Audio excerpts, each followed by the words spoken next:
પવિત્ર મનથી અને અંતઃકરણની મલિનતા દૂર કરી અને શિવલિંગની પૂજા કરતા કરતા કરતા કરતા જશો આગળ, તો એક દિવસ તમારા પર શિવ કૃપા થશે.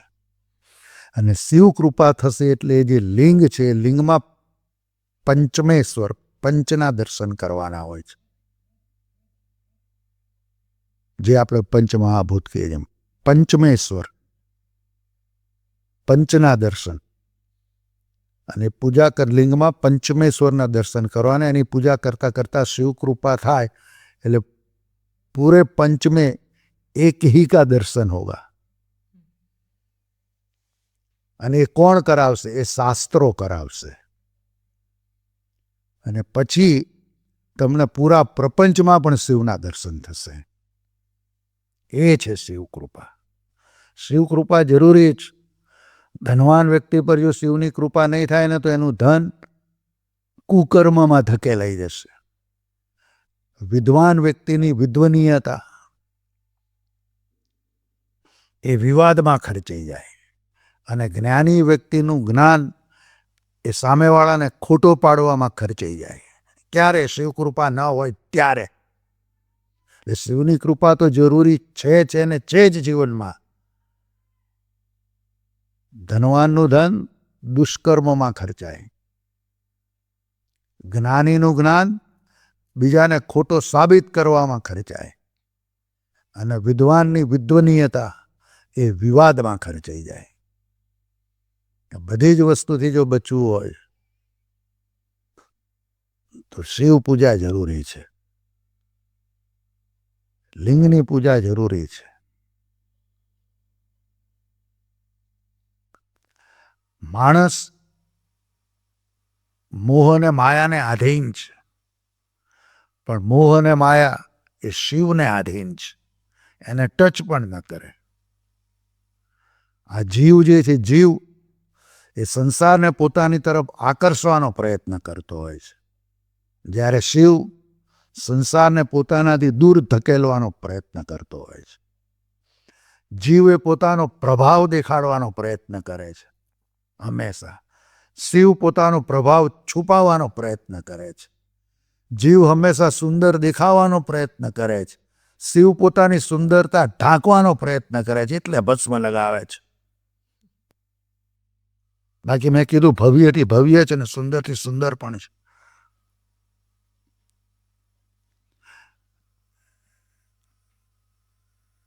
આપણે સર આ પોડકાસ્ટ દરમિયાન શિવજીને અલગ અલગ નામોથી અચ્છા, શિવોહમની વાત રહી. એટલે એ જ્યારે તમે પૂરે पंच में एक का दर्शन और उसके बाद पूरे प्रपंच में शिव का दर्शन જ્યારે તમે કરશો ત્યારે તમને અનુભૂતિ થશે, આ શિવોહમ શિવોહમ. ન તો અપમાન કા ભય, ન તો સન્માન કા મોહ. એ છે શિવોહમ. પણ એના માટે શિવલિંગની પૂજા જરૂરી છે. એ કરતા જશો તો ધીરે ધીરે આ બધું આવતું જશે. અને ખોટા અમુક જે હોય આસપાસ એ બધા આપોઆપ દૂર થતા જાય. એનો ઓરા જેવો બને. જ્યારે માણસ તમને ખબર હોય પ્રપંચ કરે છતાં પણ તમે હસો અને એને સહન કરો, એ શિવહોમ છે. એ શિવહોમ, એ શિવત્વ. સર તમારા ફેવરેટ 5 શિવજીના નામ અમને જણાવો અને એમના મતલબ સમજાવો. આમ તો બધા એના ઘણા બધા નામો છે, પણ દરેક નામનું એક પર્ટિક્યુલર અર્થઘટન હોય છે, એનો મતલબ હોય છે. એટલે ઘણા બધા નામ છે, ઘણા બધા પ્રિય છે મને. દાખલા તરીકે હું તમને કહું, શંભુ. તો સ્વયંભૂ એના પરથી આ શંભુ નામ આવ્યું. સ્વયંભૂ એના પરથી શંભુ. બીજું નામ છે એનું મહેશ. મહેશ એ પરિવર્તનનું કામ કરે છે. શેનું કામ કરે છે? પરિવર્તન. તમે આ સંસારમાં જે પરિવર્તન જુઓ છો એ પરિવર્તન કરવા વાળો મહેશ છે.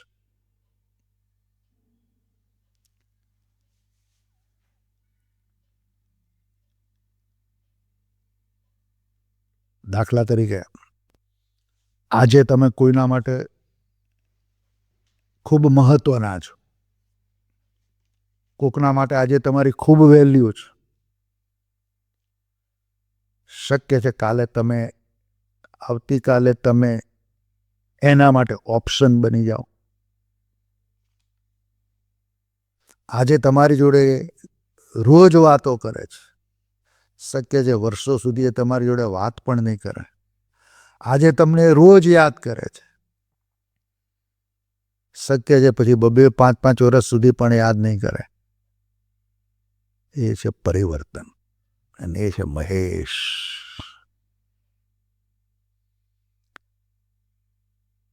એવી જ રીતે એક નામ છે એનું રુદ્ર, કે જે રુદ્ર એ નિયંત્રણનું કામ કરે છે. એટલે કે આપણું શરીર છે એક અદ્ભુત રચના જ. માણસ જન્મે એટલે એના દાંત ફૂટે, પછી એ દાંત ધીરે ધીરે મોટા થાય, પછી એ દાંત છે કે અહીંયા નીચે અડે એવડા થાય છે ના, અમુક હદ સુધી જ પછી અટકે છે. એવી જ રીતે એની હાઈટ 5, 6, 7, 8, 9, 10, 15 જે ફૂટ હોય, પછી કંઈ આકાશ સુધી અથવા ત્રીજે માળ સુધી લાંબો હોય એવું તો નથી હોતું. એવી રીતે એના નખ, તો એ નખ જે છે, હું તમને કહું ભાઈ તમારા નખ જે છે એ નખ કેટલા વધશે? વધી બહુ બહુ તો અહીંથી ત્યાં દિવાલ સુધી, એથી વધારે તો નહીં. એટલે અમુક મર્યાદા સુધી જ એ વધે. એટલે કે આ જે નિયંત્રણનું કામ છે, નિયંત્રણનું કામ એ રુદ્ર કરે છે. રુદ્ર એ નિયંત્રણનું કામ કરે છે. એટલે આવા ઘણા બધા નામ છે કે જે મને તો પસંદ છે જ. બધા ઘણા નામો મને પસંદ છે, પણ છતાં આપે કહ્યું એટલે હું કહું. એક નામ છે કે જે મને બહુ ગમે છે, આશુતોષ. આ શું નામ થાય સર એમનો? શું? આ આશુતોષનો શું અર્થ થતો છે? આશુતોષ, આસુ એટલે શીઘ્ર, અને તોષ એટલે તુષ્ટ, એટલે સંતુષ્ટિ પામેલો એ આશુતોષ. આશુતોષનો અર્થ એ પણ થાય શીઘ્ર પ્રસન્ન થવા વાળો, કે જલ્દી પ્રસન્ન થાય, એનું નામ છે આશુતોષ. જ્યાં સુધી આ આત્મા એ જીવ ભાવમાં હોય, આત્મા જીવ ભાવમાં હોય, ત્યાં સુધી એના દુઃખની સમાપ્તિ થાય, પણ દુઃખોની નહીં. એટલે એક દુઃખ તમારું સમી જાય, એક પ્રોબ્લેમ સમી જાય તો બીજા 3 ઊભા થાય, 3નું સમન થાય તો વળી બીજા 5 નવા ઉત્પન્ન થાય. એટલે કે જ્યાં સુધી આત્મા જીવાત્મા તરીકે હશે ત્યાં સુધી તમારા દુઃખનું સમાધાન થશે, પણ દુઃખોનું નહીં. એક પછી એક ચાલ્યા જ કરશે, આવતા જ રહેશે. એટલે કે સમસ્યાઓ સતત ચાલુ રહેશે. એટલે કે જીવના દુઃખોની સમાપ્તિ નથી અને શિવના સુખની સમાપ્તિ નથી, ક્योंकि उसका एक नाम आशुतोष है. તૃપ્ત છે, તૃપ્ત છે, સંતુષ્ટ છે. જીવના દુઃખોની સમાપ્તિ નથી અને શિવના સુખની સમાપ્તિ નથી, કારણ કે એનું એક નામ આશુતોષ પણ છે. બીજું એવું એનું નામ છે કે જે મને ગમે છે, મહાદેવ. ત્રીજું છે રુદ્ર.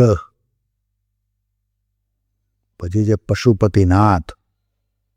એનો શું અર્થ થતો હોય સર પશુપતિનાથ? પશુપતિનાથ એટલે આ જેટલા જીવો છે ને, આ પૃથ્વી પર જેટલા જીવો છે, પ્રાણી પણ આવી ગયા એમાં, એ બધા જ જીવોનો નાથ, એને કહેવાય પશુપતિનાથ.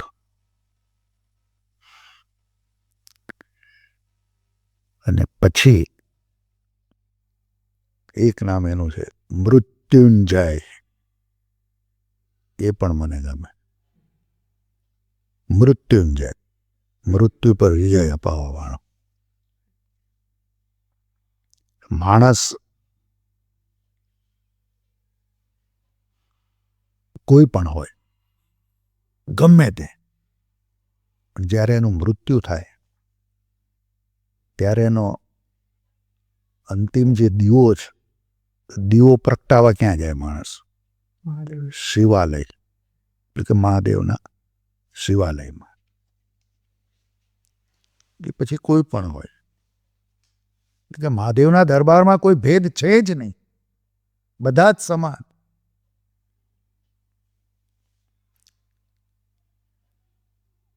એક એનું નામ છે નીલકંઠ, એ પણ મને પ્રિય છે.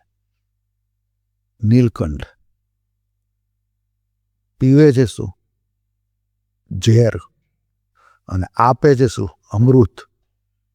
આ પણ એક મેસેજ છે, સંસારમાં છો તમે તો ઝેર તો પીવા પડશે, અને આપવાનું આવે ત્યારે અમૃત આપજો, એમ એનો મેસેજ.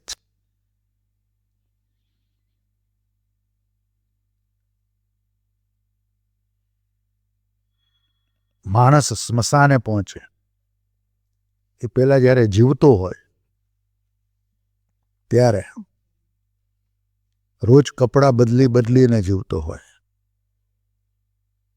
માણસ રોજ કપડાં બદલીને જીવતો હોય, પણ સ્મશાને પહોંચે છે કાંધ બદલીને. એટલે કે એને સબવાહિની સુધી લઈ જાય ત્યારે કાંધ અલગ અલગ લોકો આપે છે. જીવન જીવે છે કપડાં બદલીને, અને સ્મશાને જાય છે કાંધ બદલીને. મકાન કદાચ તમારી પસંદગીનું હોઈ શકે, મકાન કદાચ તમારી પસંદગીનું હોઈ શકે, પણ સ્મશાન તો મહાદેવની પસંદગીનું જ હોય, એની નોંધ લેવી. તમારા મૃત્યુની ખબર કોને હોય? મહાદેવ. તમારા પગને. જ્યાં તમારું મૃત્યુ હોય ત્યાં એ તમને લઈ જ જાય, એ જગ્યાએ પહોંચાડે જ.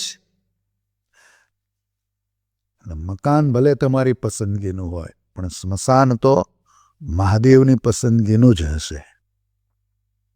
એ એક નોંધવા જેવી બાબત છે.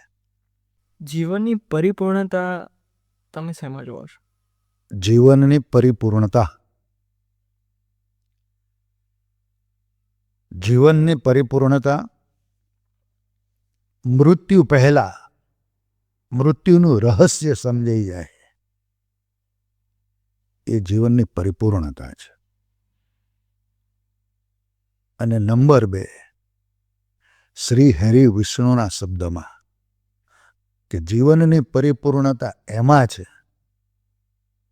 કે જે મૃત્યુ પહેલા શિવત્વ પ્રાપ્ત થાય અને શિવ દર્શન થાય, એમાં જીવનની પરિપૂર્ણતા છે. શ્રી હરિ વિષ્ણુથી મોટો ભક્ત શિવનો કોણ? કોઈ નહીં.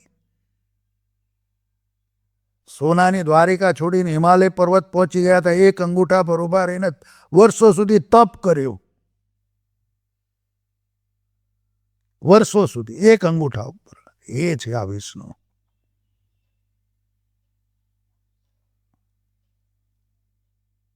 એના મુખના શબ્દો છે કે જીવનની પરિપૂર્ણતા સોનાની નગરી પણ એમાં એમને ન લાગી. રાવણ થાપ કહ્યું, એમાં એને લાગી ગઈ, આમને ન લાગી. તે તરી ગયો, એક ડૂબ્યો ને એક તર્યો. રાવણ પાસે ધન હતું, ધર્મ નહોતો. રામ પાસે ધન નહોતું ને ધર્મ હતો. રાવણ એ ડૂબ્યો ને તર્યો, અને ખબર પડી ગઈ કે આ બી મોહ માયા. સોનાની ભલે નગરી હોય દ્વારિકા, સંતોષ ન થયો, એટલે હિમાલય ગયા, ત્યાં તપ કર્યું. એટલે એના મુખના શબ્દ છે, એમના મુખના શબ્દ, શ્રી હરિ વિષ્ણુના, મારા નહીં, કે જીવનની પરિપૂર્ણતા શિવ દર્શનમાં અને શિવત્વ પ્રાપ્ત કરવામાં છે. એ એમના શબ્દો છે. અને મેં કીધું એક કે મૃત્યુ પહેલા મૃત્યુનું રહસ્ય સમજાઈ જાય, એ જીવનની પરિપૂર્ણતા છે. ઇન શોર્ટ એવું કહે કે સ્વાદ અને સંતોષ એ શિવ નામમાં જ સમાયેલા છે. જે ભોગી છે એ શંકરની ભાષા નથી સમજી શકતો, અને જે વિકૃત છે એ સદગુરુની ભાષા નથી સમજી શકતો. જીવ સતત ભોગી છે અને શિવ સતત યોગી છે.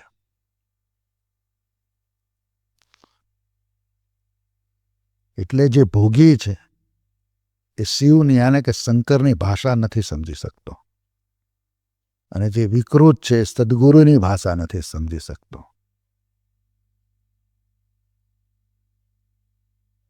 જે વ્યક્તિને કાયમને માટે કોઈને હરાવવામાં, કોઈને ઝુકાવવામાં, ડરાવવામાં, સતાવવામાં, પ્રપંચમાં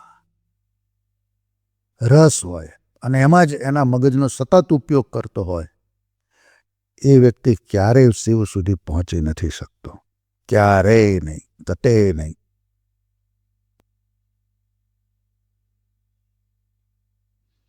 પ્રપંચને તો ના જ પાડી છે, નહીં, ભારપૂર્વક. એટલે આ જમાના પ્રમાણે તો બધું થોડે બધે અંશે બધું ચાલતું જ હોય ને ચાલવું બી જોઈએ એવું નથી, બી પ્રેક્ટિકલ. પણ વધારે પડતું જે આમ નકરો એમાં જ રસ લે કરતા હોય અમુક ને, એવું વાતમાં બધે દરેક જગ્યાએ.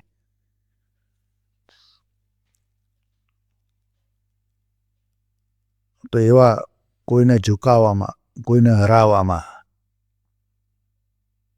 પ્રપંચ કરવામાં જે વ્યક્તિનું સતત મગજ ચાલતું હોય, એના માટે શિવ પૂજા નકામી છે.